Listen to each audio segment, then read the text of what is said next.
Hello and welcome to the Science Fiction and Fantasy Marketing Podcast, the show where we help you establish your author brand, increase the size of your audience, and sell more books. I'm Lindsay Baroker, and I'm here as usual with Jeffrey Poole and Joe Lalo. And we have a guest, Amelia Smith, here today with us. And she's a fantasy author, and we're actually going to be breaking from the usual format today. Instead of just interviewing her, we're going to talk about this. She broke down a survey over on the author earnings site, and we're about to explain what that is. And there was a whole bunch of authors interviewed and kind of asked how much they're making, how many books they have out, a lot of that sort of stuff. And so we're kind of going to discuss today in a roundtable like what it takes to make a living as an author, kind of based on the data she found and our own experiences. So welcome to the show, Amelia. Thanks.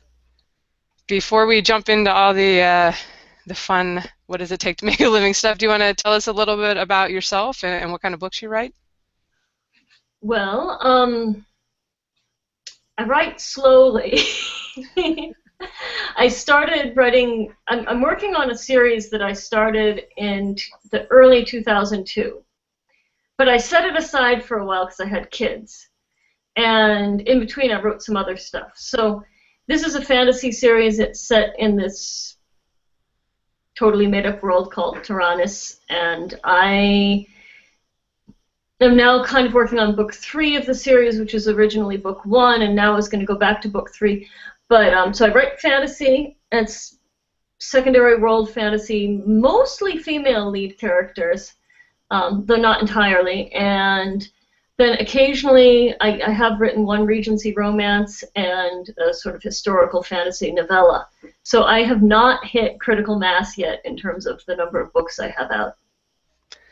All right. Well, I think that's a lot of our listeners are in the same boat, so no problem there. What made you decide to get into self-publishing? So, like I said, I started this book in 2002, and the series. And I went through between 2002 and 2007, when my first kid was born, I went through a couple rounds of submitting to agents. And the last round, which was in 2007, I think I sent out like 70 queries, and I got back, I don't know, a handful of rejections and one request for a full, and just a lot of no answers. So when I came back to it a few years later and self-publishing had become a thing, I was just like, I just want to finish this series. I don't want to like fart around with going to agents and going through that whole rigmarole again. I've been there, I've done that. I'm going to clean up these books and put them out there, which was of course a slower process than I wanted it to be. But there 2 books are out now, and the others are coming. They're coming. All right, sounds good. I know I had the same experience kind of in, I guess it was maybe 2009 when I was, maybe 2010. Before I found the Kindle and all that stuff, I was thinking, man, I'm going to have to look for an agent. That's just what you do. And nobody wanted epic fantasy. They were like, do not send us that stuff with elves and dragons and orcs. I didn't have any of those things, but I got the feeling they just didn't want any secondary world fantasy. So I don't know if it's changed, but there you go. Oh, yeah, and that reminds me, the other reason why I wanted to self-publish was when I was querying agents, they said you had to say it was a standalone with serious potential. And I was like, I know this is a series. I'm not gonna, I didn't want to publish 1 or 2 books and then have some publisher like drop it, because I knew it was a series of about 5 books to start with. So I didn't want to compromise that by going with a publisher that could drop me. Yeah, so it's a standalone with serious potential, but the first one ends with like the main character hanging from a cliff and the dragon coming, right? Not that bad. It's not that bad. All right. Well, why don't we jump into? We do want to ask you some marketing questions at the end, just to get a feel for what you think of the current landscape. But I think people are going to be really interested in the graphs and data you put together. Not that they can see the graphs necessarily, but we'll explain the results. Well, they can click over to the website and see the graphs. Yes. There. I will definitely put a link in the show notes to your blog and that specific post where you were analyzing the thing. But I guess, do you want to maybe start out talking about kind of the author earnings report in general, since I know not everybody is going to be familiar with that. Okay, yeah, I'm actually going to step back a bit. Before Hugh Howey did the author earnings report, there was this romance author, Brenda Hayat, Brenda Hyatt, I don't know. Anyway, she had this annual kind of blog post called Show Me the Money. And at first it was a survey of traditionally published authors and what advances they got from the different publishing houses. And then she did one for self-published authors. And so that was interesting. And then Hugh Howey started doing this thing where he and Data Guy, the nameless, mysterious Data Guy, who I have corresponded with, but I still have no idea who he is, he created some kind of program to comb through the data on Amazon and pick out which books, like the top selling books, which ones were self-published, which ones were Big Five published, which ones were Amazon published, and then from that they extrapolated, from the ranks, they extrapolated how many books were selling on Kindle and what percentage of the earnings the authors got from those. And then I think at first they started with like the top 1,000 or the top 10,000 books on that given day, and now I think they're up to 200,000, which is a much bigger sample, but it still doesn't get the people who are hovering around the 1 million rank with some of their books, which I think some of my books have gone past 1 million right now, but some of them are above that, I think. Anyhow, it didn't get the full spectrum of authors that are on Amazon. It only got the ones that were selling enough to get into their survey of top sellers on whatever day that was. And they do this quarterly now, so it's a great piece of data, but it's not a survey. So then sometime last year they put out a survey for authors, and I vaguely remembered filling it out, and then when I said, why isn't anybody doing those surveys anymore, I stumbled across it, and it was this spreadsheet. It's this spreadsheet, and it's got like, I don't know, it's got like almost 1,600 people responded. There's a couple of duplicates, a couple things where you can see that somebody filled it out and then like changed one thing and filled it out again. Like maybe they thought there's like, I came across like 6 of those out of the 1,600. So it's still a pretty big set of data. Do you know what time frame they're looking at when you say that they're studying all these people? You say quarterly is like every 4 months, and then they pull the data from those 4 months? I think they just do it on one day. Just the one day then? 24-hour period? Yeah, I think so, but I'm not 100% sure. He may have something more on his site, on this author earnings site. I think it's authorearnings.com. Yeah, the impression I got was it's really like, I want to say bandwidth intensive, because they're crunching so much data, so they can only like they'll like make their servers explode if they tried to do more than that. But I just have to say, from my own experience, when somebody emailed me, and I guess they looked up my books, because there's all this raw data that they let anybody access, and they said like, hey, it looks like you're making about this much per year, is that right? And it was a little on the low end, because of course I have other sites than Amazon, but it was pretty accurate. So I guess that 24-hour flash, kind of gets whatever your sales ranking is, and if you have multiple books out there, maybe it evens out a little bit. But it's interesting that they were able to actually dig in the data and look up any one particular author to try to figure out their income. Yeah. I don't know if that concerns me or not. All our data's floating around like that. Don't tell the IRS. All right, but could you tell us a little bit more about like what you were hoping to find in analyzing the survey that was on there? Well, I think I was procrastinating. I think I was avoiding writing the last chapter or two of the book I'm working on now, and I was also having one of those crises of confidence, like, am I totally in the wrong game? Am I just completely barking up the wrong tree, trying to get to the point where I'm making a living as a writer? Is there any chance? So what I wanted to know, like, how many people really are making it versus how many people aren't making it, and what's the difference? What's the difference between the people who are doing well and the people who aren't doing well? So that was what I wanted to know, basically. Yeah, I remember probably 3 or 4 years ago when I was kind of first getting inspired and getting into this, I remember going to J.A. Conrad's blog, and he had posted his sales numbers for some month in which he'd sold over $100,000 on Amazon, or he'd made, I should say, over $100,000. I think you have to sell whatever 300,000 to make that much.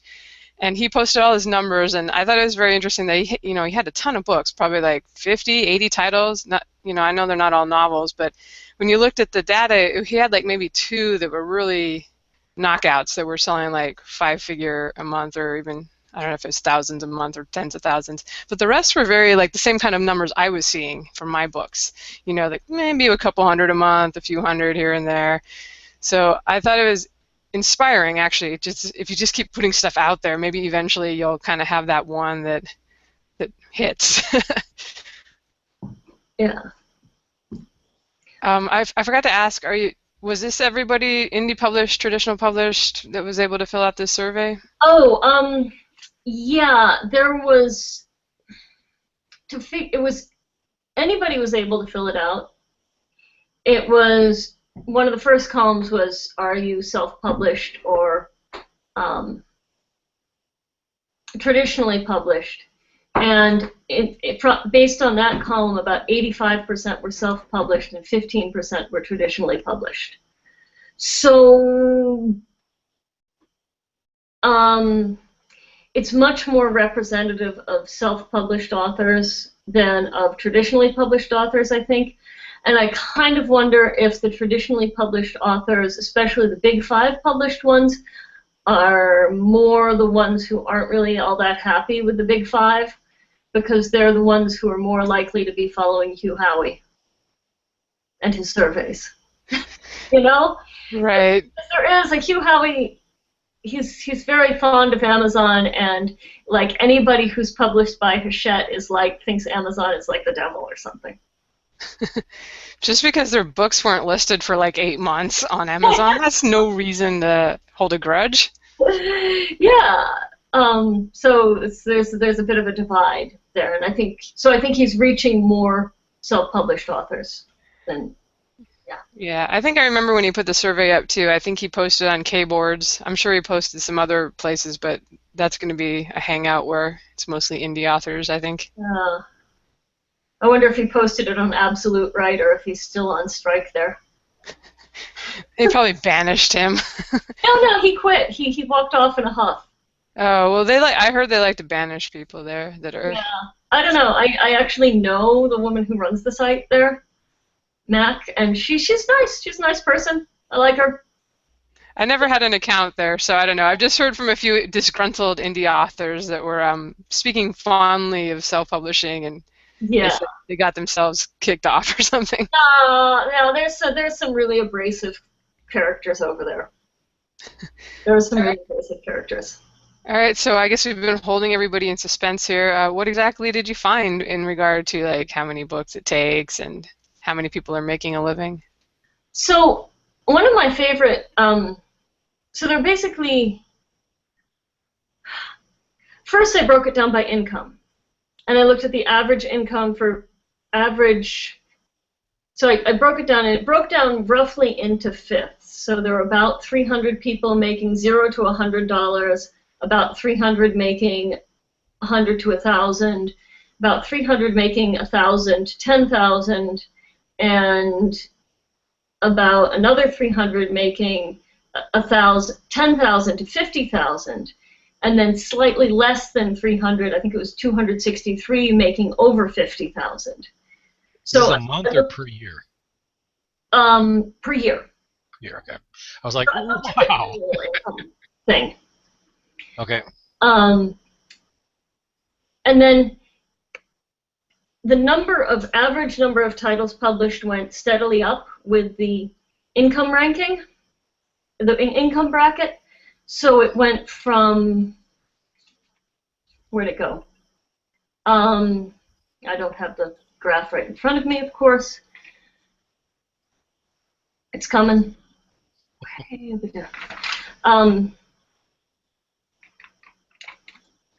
But the average number of books for the $0 to $99 range was 2, and then it went up to 3 for the next bracket, and 6 for the 1,000 to 10,000 bracket, and then 7 for the 10,000 to 49,000, and then the average shot up to 15 for $50,000 and up. But then I took that and I flipped it, and I found that the average for people with basically 0 to 5 books published was like way less than 1,000. Actually, I'm not sure exactly. I should check that on here. Ah, that's where I have it. For the I sent myself an older version of this. Anyhow, from 0 to 5 books published, people made very little money.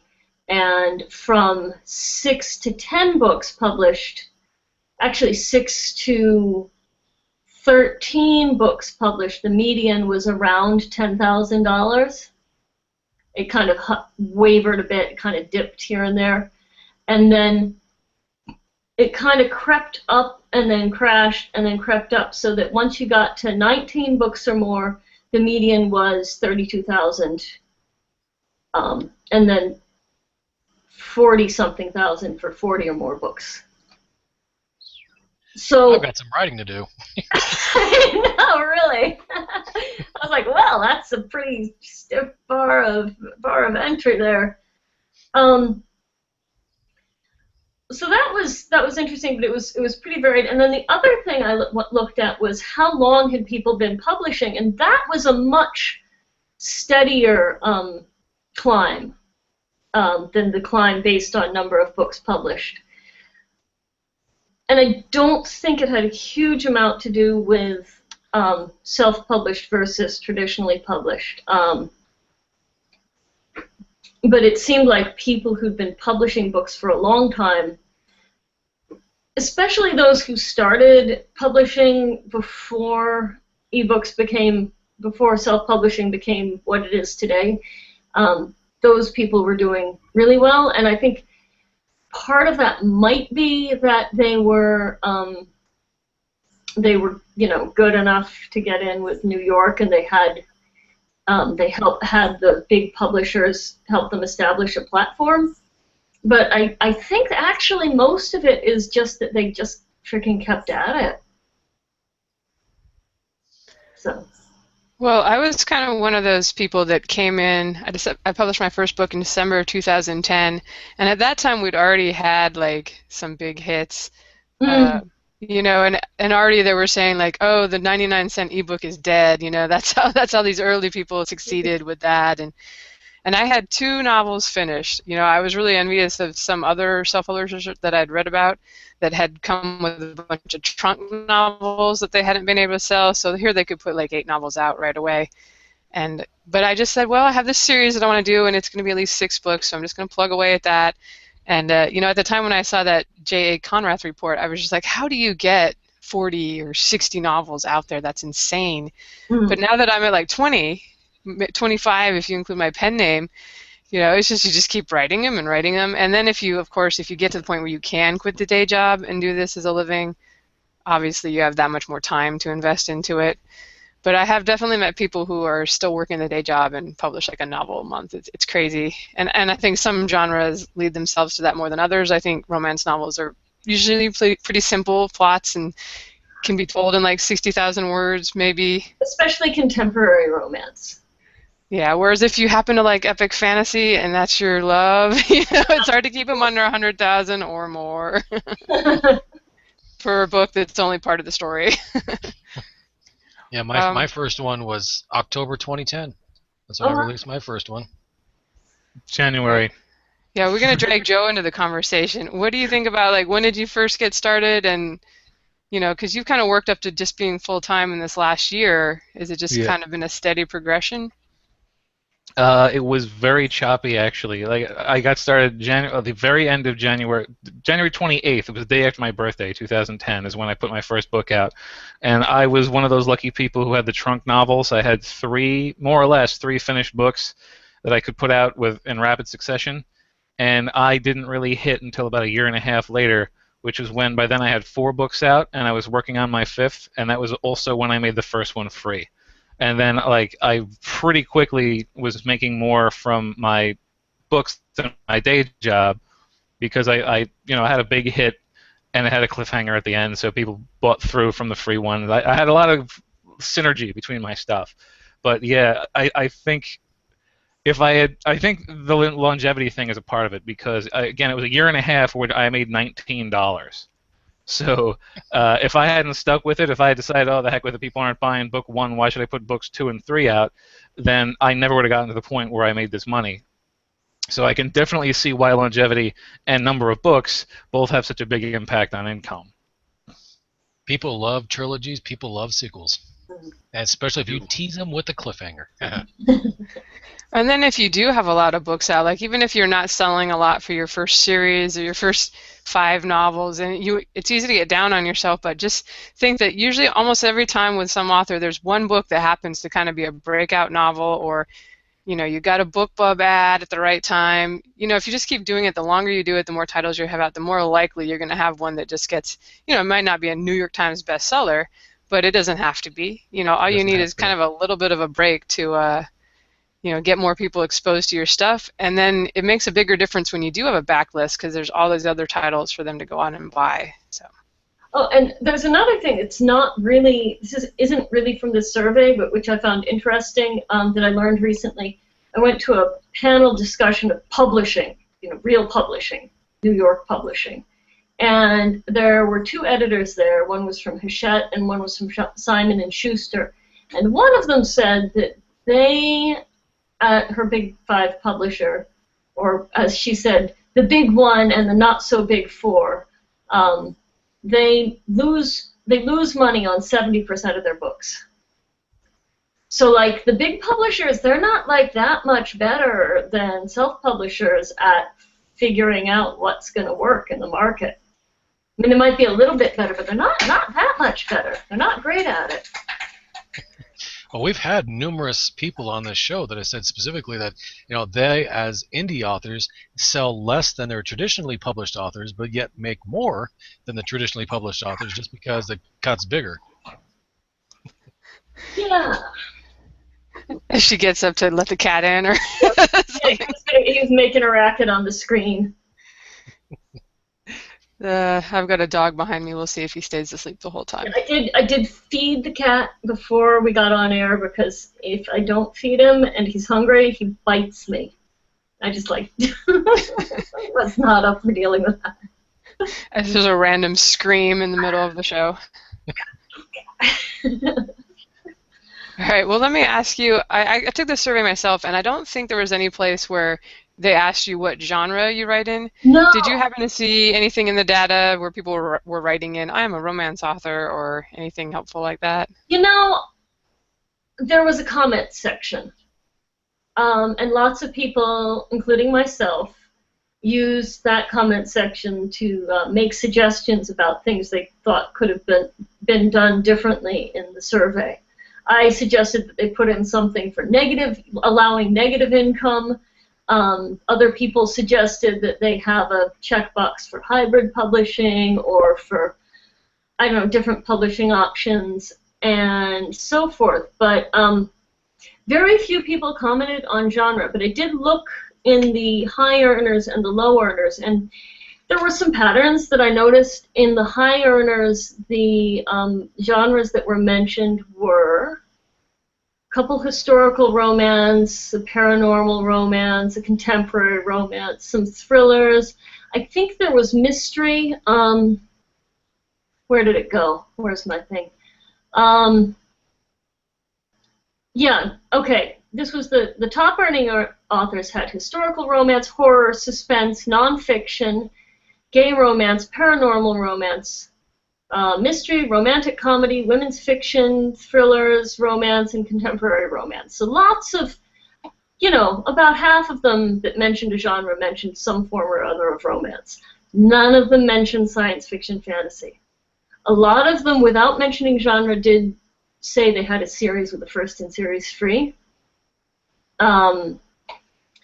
And then among the low earners, there were definitely some patterns with genre.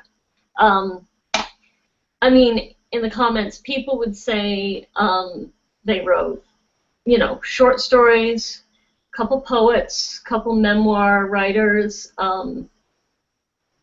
Yeah, basically shorts, poetry, short stories, and memoir. I don't think make any money, really. Every now and again you get a memoir that makes it like really big, but for the most part those were not well-earning genres. And then they all talked about their struggles with marketing. Yeah, it's too bad you can't actually go in and go look at their Amazon pages for the people that have 20 books out and are only making whatever it was, up to $1,000 a year, because I'm sure you would see some not all in a series, you know, maybe jumping genres. And I mean, not to say that you can't just fail. It happens. But usually when somebody asks me for help, because I blog about this stuff, I get emails from people and I'm like, well, I can't even tell what genre your books are in from the covers. So there's starting point. Yeah. Well, I use sometimes on keyboards when somebody is saying something about something. I'll click and I'll see if they have a whole bunch of books out or not.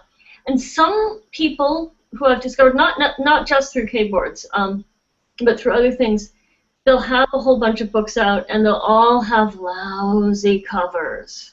Or you'll click the look inside on one of them and the writing would just be like painful to read. Most of them aren't that bad to actually read. Most of the people aren't that bad as writers, but the bad covers are a real problem for a lot of writers. And what else is bad? Oh yeah, and people who don't kind of do their due diligence with publishing, people who don't fill out their author pages on Amazon, like they didn't know they had to do that, and stuff where they're not checking all the boxes. There's a lot of boxes to check with publishing, I think. It would be interesting too we'll have to talk to Data Guy, you know, like I know him, like we're buddies, and say for the next version of the survey, they should definitely put in the traditional publishing versus indie versus hybrid, because I remember seeing a kind of a data. Oh gosh, I don't remember who it was. Someone like Robin Sullivan used to be big on keyboards. Michael J. Sullivan's partner, wife, whatever. And I think she was the one that did a blog post comparing like an indie fantasy author with, I don't know, 8 or 10 books out in a couple of series versus, I want to say it was like Jim C. Hines. It was just a kind of a, you know, solid mid-list, traditionally published. Yeah, Jim Hines just went full-time. Yeah, and it was something like they were both making like maybe $30,000 a year or something like that at that point. But, you know, one had been publishing for like 10, 20 years, traditionally published, and was just making much less per title, versus here's an indie author who'd been doing it for maybe a couple years and had fewer books out. You just make so much more if you can figure out how to sell the titles. The income is potentially much higher, you know, until you get to the point where the traditional guy has got Hollywood deals and movies coming out and an HBO series, perhaps. Oh, that. Yeah, I actually met my husband, well, at a George R. R. Martin party. That was like our first date. We're like, are you going to George R. R. Martin party later? Oh, yeah. I didn't know there were parties you could go to. Well, it was at a con. Okay, I gotcha. Was he there, or was it just a fan he was greeting? just sitting there in the corner doing George R. R. Martin. That was in 2000, early in 2007. So, yeah. All right. Anyhow. Well, I didn't know. Nobody invites me to do those things at cons, so. Yeah. Well. All right. Are there anything else from the failure stories? Kind of, you know, I hate to call people failures, but you know, because not everybody is that invested in doing this full time and call them just what not really to obsessed. do stories. Yeah. There you go. Did you see anything else in the maybe what not to do's that could help our audience that might be trying to do better themselves?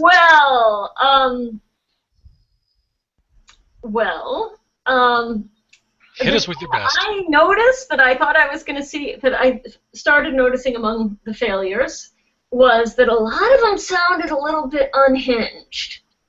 Like, there were a couple of the notes that I was like, this person is talking like a crazy person. You know, that kind of internet talk where they forget the punctuation and stuff. And I was like, whoa, I can see why this person isn't making it. But then I saw some slightly crazy comments up among the high earners, too.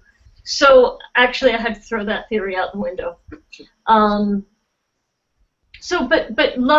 low numbers of books published were, I mean, like, I cut the making a living at 32,000 because that's what Google says the average Joe in America makes. And among the people with like 1 to 4 books out, it was like 7% were making a living, and then it went up really quite steadily from there until you got to that 20 or 19 or more books, 20 or more books, something like that, where it was slightly over 50% were making a living. So just not having enough books out, writing in niche genres, writing poetry, writing memoirs, writing short stories. People really do like the full-length novels. I think. Oh, and the other weird one was, which isn't obviously going to apply to everybody, but I looked at. I wanted to know about this velocity question, about whether putting more books out fast really made a big difference. And so I looked at people who'd first published in 2011, and if I'd talked to you guys first, I might have gone with 2010. But for people in 2011 who had published over 10 books, their median income was $8,450. But for the people the median for the people who had published 5 to 9 books, the income was actually higher at $10,000. That's a significant jump. So, oh yeah, and for people who don't do mean, median, mode things, the median is where 50% are making more and 50% are making less. So that's like half of the people who had 5 to 9 books out were making 10,000 or more, and half were making less. So that's like the midpoint. And did you see any people that started maybe like in 2014, or I don't remember, the survey was taken last year maybe, so maybe the year before, that had just pumped out 20 books? And because I've heard these people on the podcast that do a book a month and really caught on quickly. Did you see some of that, or?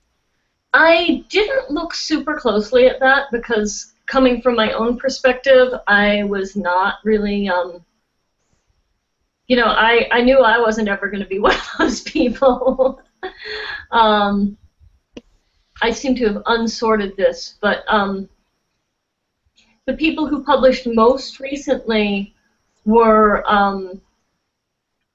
generally hadn't done that well, and I think you do have a significant penalty for kind of rushing things to market. I'm just going to do I'm going to resort this and by column. Oh, I know what happened. I know what happened wrong here. I may not be able to do this. I think the cat was messing with it, right? No, here it worked. Oh, no, it didn't work. No, I see what happened there. Anyway, yeah, I'm not going to be able to do that on this one that I have right here, because on the Google spreadsheet, when you copy paste it to the Office spreadsheet, the dates didn't translate right, so it doesn't read them right. So there were a couple people who had started publishing recently who did really well, but kind of a negligible number, really kind of a negligible number. And I suspect that those who did do well, had probably stockpiled the books rather than just starting from nothing. I have seen them on K-boards, though. Like, I have seen the people who did really well with the serials and got a lot of visibility with the serial and that kind of thing, particularly if they were in Select and using Kindle Unlimited. But yeah, it's too bad that wasn't a question on the survey too. It's like, were you exclusive with Amazon or are you everywhere? Right. All right, well, it kind of sounds like you just have to get the books out there, and if it takes 10 years, so be it. You know, Yeah, maybe then you can make a living. yeah. Right, and more right. Okay. What's that? More writing. Yeah, just keep writing. And time in the game, like I think the practice and like kind of having a long view seems to help. Where's the other thing I want to talk about? Oh yeah, and publisher type. I looked at two things. I looked at how people were doing by publisher type, and I think Lindsay, one of your questions when you emailed me was, who's doing best, and of course the hybrid published authors are doing best, as usual. But I think it's more, being a hybrid is more a symptom of success than a cause of success, because you basically have two kinds of hybrid authors. One is the ones who started in traditional publishing and then decided to try out self-publishing. So they already had the experience of working with their big New York editors or their small press editors or whatever. And then you have the ones who are really successful as indies, and then the publishers pick them up. So, I don't know. But it turns out I did a little search, and some people seem to not understand the question, but I drive a hybrid. Am I a hybrid author? I'm a hybrid author too, if we count it that way. Look, it's a Prius. I count. Yeah. But I would definitely say that was true too. Like, if you get any degree of success, like, you'd be surprised at how many people are watching these lists, agents, publishers. Like, I was just surprised a couple years ago that people had heard of me, that, like, I got an email from an agent that wanted to chat, and they're like, "Oh, you've heard of me?" I'm just like shocked. But they watch. They're like, who's in the top 100 consistently, and these, if it's in a genre they're interested in. And at this point, I've just really enjoyed the income from self-publishing. But I know a lot of people, like, yeah, when they get that chance, they definitely jump. And if you're really careful with your contract and you don't want it where you can't compete. You can't publish anything else, continue to self-publish on the side. I think it's great for people that if they get a big 5 offer and it makes sense for them, you can that's sort of like, you keep self-publishing so you can get the higher income on some titles, but then you get the exposure by being in the bookstores. That would be sort of the best of both worlds, I think. Mm-hmm. Gotcha. That's what everyone strives for, pretty much. I think another way that hybrid publishing is a symptom of success is that if you are able to hybrid publish, it means that you've got you've got a literary output that's enough to support 2 separate methods of publishing. You're at the very least producing 2 series of books, so it's a sign of being prolific as well, and a sign of being savvy if you're able to really make it pay. So there's a lot of things about being hybrid that indicates a successful author, as opposed to the thought that being hybrid makes you a successful author. Yeah, you're probably putting a lot of books out there because, we have this notion that big publishing moves really slowly, but I remember at one point I was maybe going to possibly sign with the Amazon guys, the 47 North people, and they wanted the next, they wanted like this book in April, the next one in August, and so they were going to do it pretty quickly. I think big publishing has caught on, and, you see them a lot, publishing authors that can write quickly. I think I'm going to try to get Kevin Hearn on here someday. If you're listening, Kevin Hearn, we want you. But I know his Iron Druid books were released only like 4 months apart or something, and he really caught on. Those were just coming out really regularly there. So being prolific seems to be the biggest sign of success, no matter which way you go. Oh, but not too prolific, though. I mean, go ahead. Having a lot of titles isn't enough. Like, if you're doing them, if you're not, I have a suspicion that a lot of the people with a lot of titles out who aren't doing well are either writing short or they're rushing them to market. Like, they're just doing a draft and they're running it through spell check or through a cheap editor they found somewhere on the internet, maybe on Fiverr or on a forum somewhere, and it's just not a literary quality that is going to have people coming back for more. And then, so I think rushing to market and then writing short aren't good, and that covers a lot of the people who look like they're writing fast. You know? Yeah, those dragon poetry books just are not selling the way you want them to. It would be interesting to see how like number of reviews and an average review would correlate to the success and the failure. Like how many of the failures you have universally either no reviews or low reviews versus how many successes have very high averages? Good question. Yeah, I think if you're rushing a lot too, it's possible that you're just putting the books out, and not doing enough on the marketing side. You know, but I've seen definitely a lot of genre hopping with that kind of thing, and yeah, short stories, and you know, I think if you just have a couple series that are full-length novels, that you know, I'll write a novella on the side if I'm inspired to, but I've definitely seen that the novels sell better, and that's really what people, at least in fantasy and science fiction, seem to be drawn to. Yeah, the longer the book, I think the better they think it is. So as well, it makes it worth their value. If they're going to spend $2.99 up to $4.99 for an indie published book, they're like, okay, let's look at the word count. Oh, 120K. Beautiful. This is going to take me a good couple nights to read. And go ahead and give it a try. Yeah. And I think that people I've seen on K-Boards or listened to on the other interviews that do sell a lot and did just start quickly and write quickly, they're really doing it right. You know, you look at their covers, they're really well branded. There's so much more information out there now than when we got started in 2010. Like I believe K-Boards, Kindle boards back then was a place that you could kind of go and get some advice. I remember signing up for it. But there were not really a lot of sites where you could advertise. You know, there wasn't a lot of people out there blogging about it yet, and so you were just kind of figuring it out for yourself. It was part of the learning curve, and now I do see that people that are really paying attention to the podcasts and the forums and people's blogs, I think it's more possible to do it right from day one. Because I don't know about you guys, but I didn't have the greatest cover going, and I still, this is my first series. I'm finally getting the covers redone, guys. They're going to be awesome. Really? Just saying. Yep. For the How books. you know, how many episodes have we heard you say that? You're like, oh, I need to get them done, or I need to get them done. So you're not finally doing it, huh? Yes. The artist that I liked so much that did Republic for me and Torrent, he'd kind of priced himself out into the crazy range last year when I talked to him. I was like, I don't think I can justify that for, you know, recovering existing books.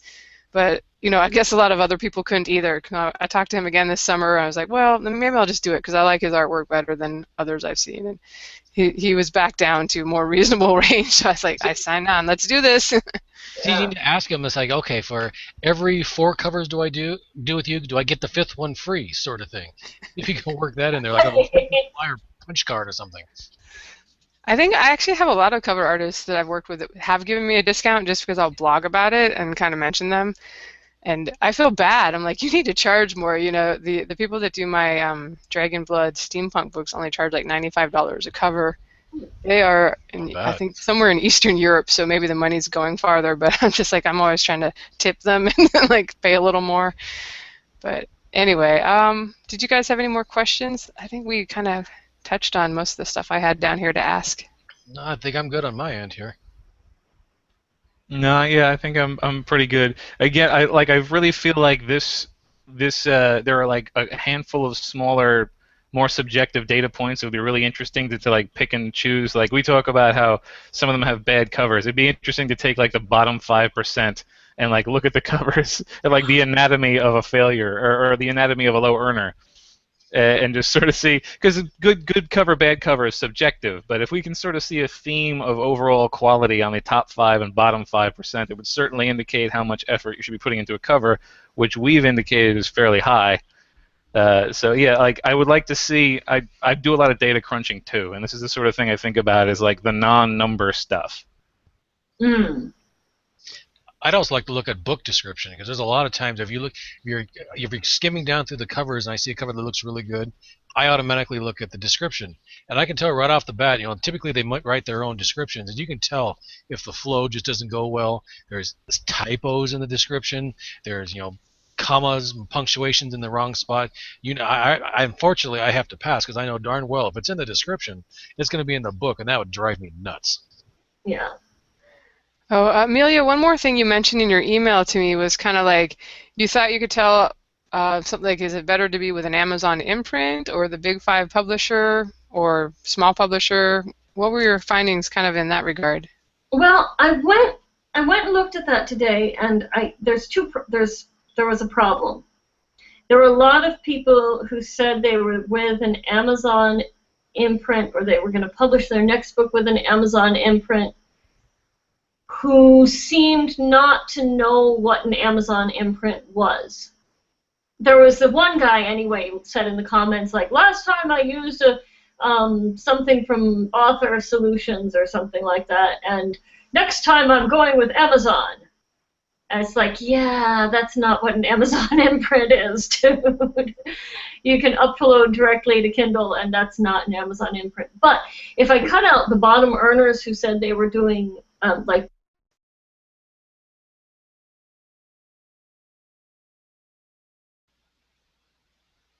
Uh-oh. wait, I'm back? Are you back? You're in here twice now. Oh, no. All right, the other one went away. Go ahead. Continue. So, with the median income for the people who said they were with an Amazon imprint and but I cut out the bottom, so it's not a great number, was like $15,000 a year, where the median income from a Big Five publisher was like $12,000 a year. So those are probably not really that far off, like statistically, because we're only talking about where'd it go?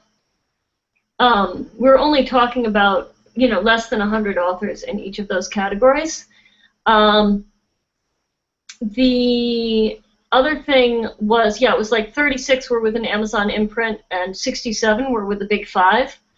But then the really interesting thing was when I compared the 79 people who said they were with a small publisher to the almost 700 people who were self-published, the median income was exactly the same. The median income was like $1,500. So I think the people who were with the small publisher, although some people were confused there too, because at least the top earner in that category said something about an Amazon imprint, so they'd obviously either taken the survey before the Amazon imprint option was added, or in any case, it doesn't throw the median off by that much, and if anything, it would put small publishers higher, and my gut instinct has always been that the small publishers can't do that much that I can't do myself, and the survey data totally confirmed that for me. Yeah, it seems like when I've kind of just from watching and talking to people over the years that I think a small publisher can make sense if it's somebody that's just, they have no clue with the marketing, they're not going to be learning how to really do things, and they just kind of want somebody to do it for them. I think it can make sense, but if you're really, if you're fairly internet savvy or you're willing to learn and you can do these things yourself, it's like they don't really have a big advantage. They can get some review copies out there to some places, but they don't have a lot of money to throw at marketing or seem to have the reach that the Big Five publishers have. With the Amazon imprints, I think that might be a bit of a different story because first off, from what I saw a few years ago, which could not mean anything now, they offer a higher royalty than the Big Five guys do. So you tend to be ebook only. I think most of them are just ebooks, and most of them are on Amazon exclusive. I'd have to check. Maybe some people have print on demand. What did you find? I think they mostly have print with the Amazon imprints, but I'm not sure, as well as the ebook. All right, well, I'm going to have to look it up because I know that at the time there was a big thing, like I wouldn't be able to be in Barnes & Noble and the other stores if I signed with an Amazon imprint because they don't have friendly relationships with the other ebook retailers. So that was something to consider. But for me anyway, I don't know if the guys are the same way, but consistently throughout the years I've gotten like 85 to 90% of my income from Amazon. So as much as I love being out there everywhere, that's something if other people are the same way to consider. And it's possible that, I've actually heard good things about their, Montlake division. that handles the romance. Yeah. That they're really good with their people, and that they do a lot of sales, a lot of things to push it, and you seem to get really favorable rankings for no particular reason on Amazon. I've not heard as much from the 47 North, the science fiction and fantasy division, as far as, like, I don't see the books really sticking up there month in and month out the way I see some of the romance titles. I don't know, though, if it's really that different. I feel like a lot of the people I know, like through Facebook and a little bit like who I've met in real life, like at cons or whatever, who are really into science fiction fantasy, a lot of them prefer not to go to Amazon for their books. You know, like they would have gone to Smashwords or not so much Kobo, but, you know, or maybe Google Play or something. It's kind of a nerdier thing to not go to Amazon. That could be true. Sci-fi and fantasy people may be more likely to be the tech people that know about other stores, and you know, like, I know a lot of people that just shop on Amazon because they have a Kindle, and like that's just how it works, you know. You know, what's sideloading and things like that. So maybe it depends a bit on the audience for sure. But I guess that's about all I have. Before we wrap up, did you want to tell us anything about kind of how your journey's going, or what you're trying with your couple of novels? Well, I'm experimenting with permafree right now, and it's been okay. But really, I mean, I've kind of come to the conclusion that the books that I have out right now in this series, they're not really catching on. I mean, they've gotten some good reviews, and they've gotten a lot of kind of mediocre reviews mostly on Goodreads. I don't have that many reviews on Amazon, but I feel like it's better to have a mix of reviews than to have a bunch of 5 stars that you bought off Fiverr. Yeah, because I've seen those books. Like, there was one book I bought or almost bought a couple of years ago, and she had so many 5-star reviews on this book. It was some stripe of historical romance or other. And then, like, the 2-star review was like, did any of those people actually read this book? Did they read the same book I did? It was terrible. So I've been really, the struggle for these 2 books was just to get enough reviews to be eligible for the sort of mid-level advertising sites where they required like 8 to 10 reviews to start. So I'm now up to 12 on Amazon.com, so I can now get into those sites. And it's not bad if my average is like just shy of 4 stars. And the 2 stars and 3 stars, they're not like, or the 2-star, this 2-star herd, but they're fairly intelligent reviews. Like, they're not just like, this sucks. They're, you know, they say what they thought sucked about it.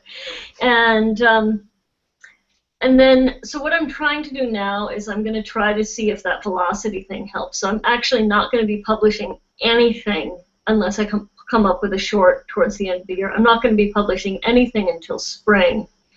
And then I'm going to put the last 3 books out of this series out, or their own trilogy. Like, I'll put them out as their own trilogy, and I'll do them 1 month apart, or possibly 2 right away, and then the 1 a month after, and see if that helps. And I'll probably do NetGalley again to get some advanced reviews. I know a lot of people don't like NetGalley because they tend to be pretty critical, but you do get in with some bloggers, and that was that, and contacting people through Goodreads after the Goodreads giveaway. You're not really supposed to do that, but you know, if you don't do too much of it, it seems to be okay. I'll probably do NetGalley and Goodreads for advanced reviews or early reviews again, and I probably won't. You know, I got 1 or 2 reviews from my free days on Amazon, but not a lot. I mean, I've heard of people getting a lot of reviews from free books, and so far that hasn't really been my experience.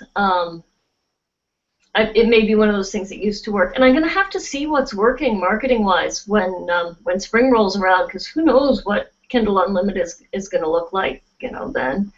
And and I'm kind of hoping to hit that median income level for the 6 to 9 book authors. I'm hoping to break 5 figures for the year.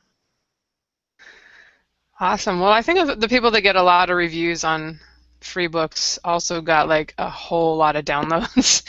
So it seems like these days you really have to pair a free like countdown deal or perma-free with some advertising and throwing some money at some of the sites that can get you some free downloads. Fortunately, that doesn't always work.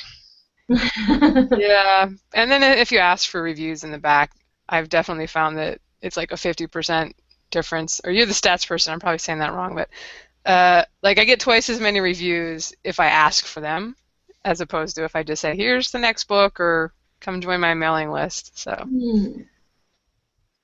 yeah, I also my best ad for promoting my temporarily perma-free book was the Books Barbarian, which is focused on science fiction and fantasy. And one promo thing that I really like to do, which is kind of difficult to do now because of money and children, is to go to some cons.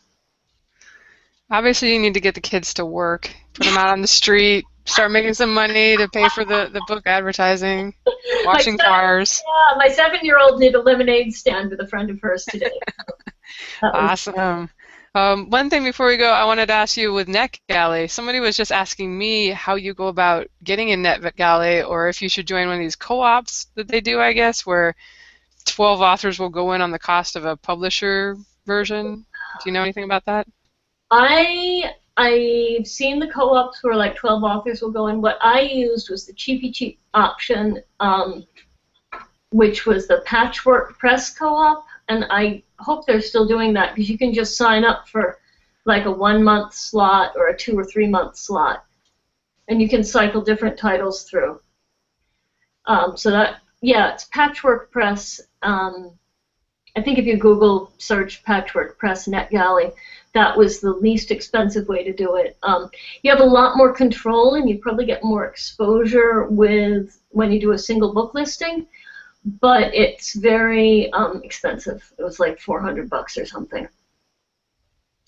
Yeah, that's a lot to put out there for just trying to get reviews on your early titles, or that would be a lot to put out there now. But, okay, I will look up the Patchwork people and see if I can get a link to include in the show notes. But for anybody listening, if you don't find that, or maybe just go on Kboards and ask, or if you're a romance person, I know on Romance Divas, that's another forum, there's often people saying like, hey, we're putting together a co-op for NetGalley, it costs this much to get one of the slots, and I guess you can rotate your books in and out of it anytime you have a new release, so something sounds interesting. Yeah, it would be totally worth it if you had like to do a year-long one, if you had more books, if you had more coming out too.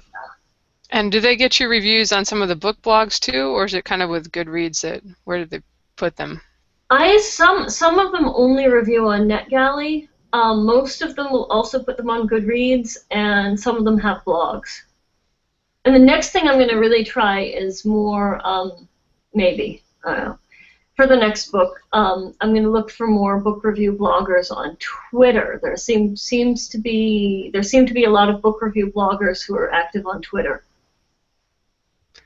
I had lunch with a book review blogger in Austin once. You never know who you can meet on Twitter. Her whole family took me out to dinner, so it was a good deal. She wasn't even in my genre. She was like more romance or paranormal romance or something. But yeah, Twitter's been a great place for me for just kind of randomly making connections with people. But I guess we've kept you late enough. I know it's the East Coast there, and you're probably about to fall off your treadmill there. That's okay. Let's see. I'm just trying to think if there's anything closing ahead. I don't know. Well, tell us where people can find you before we go, and what your books are to check out.